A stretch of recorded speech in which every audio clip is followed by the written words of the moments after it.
Старый лесник Афанасий Макарович был уже давно на заслуженном отдыхе, поэтому и позволял себе поспать по утрам подольше.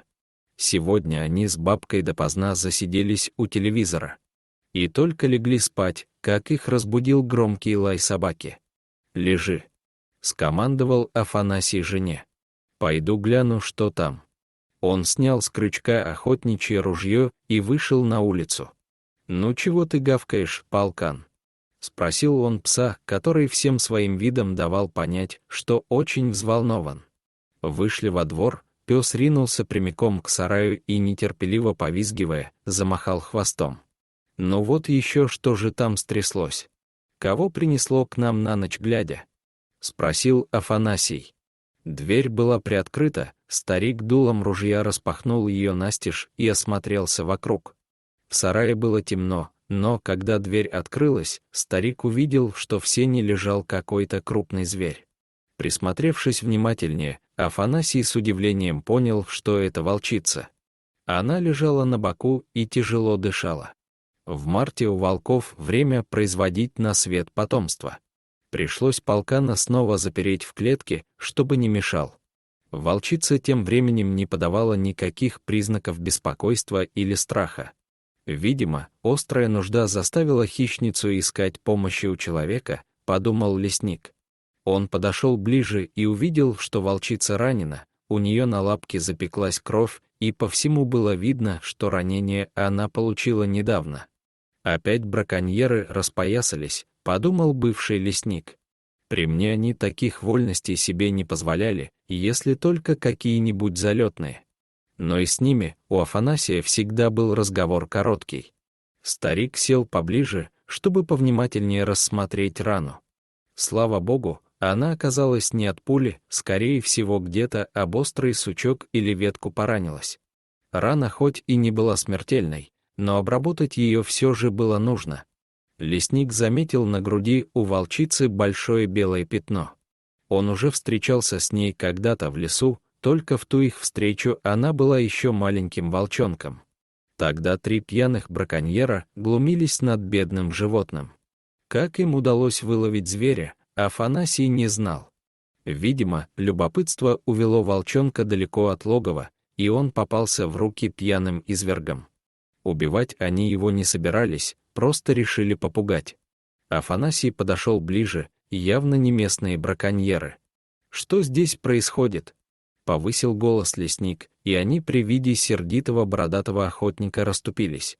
Афанасий увидел волчонка, которому было не больше 2 месяцев. Он рычал, повизгивал и трясся от страха под сеткой, которую они на него накинули. Лесник выругался, не жалея крепких слов, и посоветовал всей троице убраться отсюда. Он щелкнул затвором ружья и, прицеливаясь, прострелил заднее колесо машины. «У вас ровно 10 минут, чтобы поставить запаску и уехать. Я с вами церемониться не буду. Время пошло», — добавил он и снова передернул затвор. Проклиная все на свете, мужики сочли за благо побыстрее удалиться. И действительно, не прошло и 10 минут, как они уехали. Лесник скинул сетку с бедного перепуганного волчонка. И тот быстро убежал в чащу. Да, давно это было, лет 10 назад. И вот они опять встретились. Из маленького перепуганного зверька волчонок превратился в красавицу-волчицу. Значит, она не забыла старого лесника. Афанасий вернулся в дом и позвал жену. «Одевайся, нужна твоя помощь». Женщина прекрасно разбиралась в снадобьях и знала, какой отвар и при какой болезни подойдет. «Я боюсь, а вдруг она меня укусит», — сказала Дуня, одеваясь потеплее. «Зачем ей тебя кусать, глупая ты баба?» — ворчал лесник. «Не для того она к нам в сарай пожаловала, ей помощь наша нужна».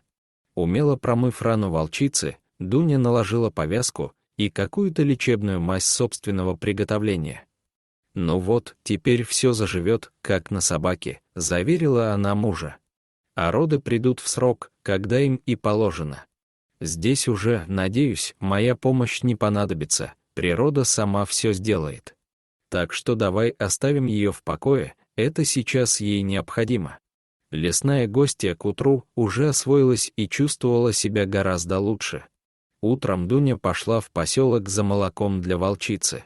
Жили они с мужем на отшибе, почти у самого леса.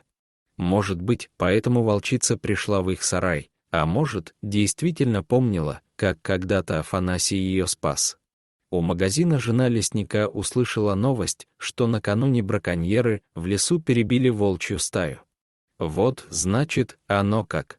Поняла женщина, волчица не просто так пришла к нам за помощью.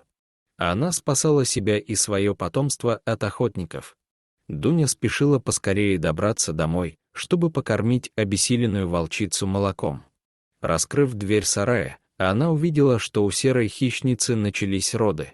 Один малыш уже копошился под брюхом у матери. Убедившись, что волчица со своей природной функцией справляется сама, Дуня оставила миску с молоком и ушла в дом.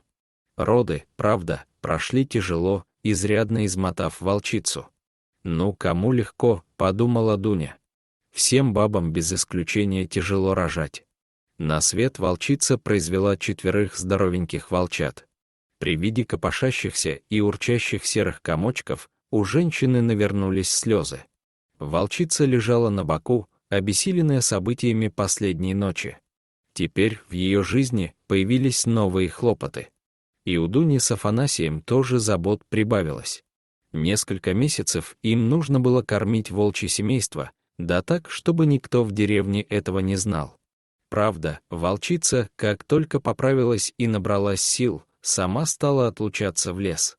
Отсутствовала серая мама обычно недолго, вероятнее всего она охотилась, ведь всегда возвращалась домой с добычей, принося тушки зайцев или птиц. Еды, добытой волчицей, хватало всем, даже полкану, который постепенно смирился с тем, что в сарае живет волчья стая, и даже стал охранять новых жильцов, грозно лая на всех, кто пытался подойти к их двору. Прошло немного времени, и когда снег растаял, волчица покинула старый сарай и увела за собой свою стаю. Но своих спасителей она не забывала, и часто Афанасий обнаруживал на пороге дома то дичь, то часть косули или кабана. Это было подношение ему и его жене от благородного зверя. Дорогие зрители, если вам понравилось это видео, то ставьте лайк и подписывайтесь на наш канал. До свидания.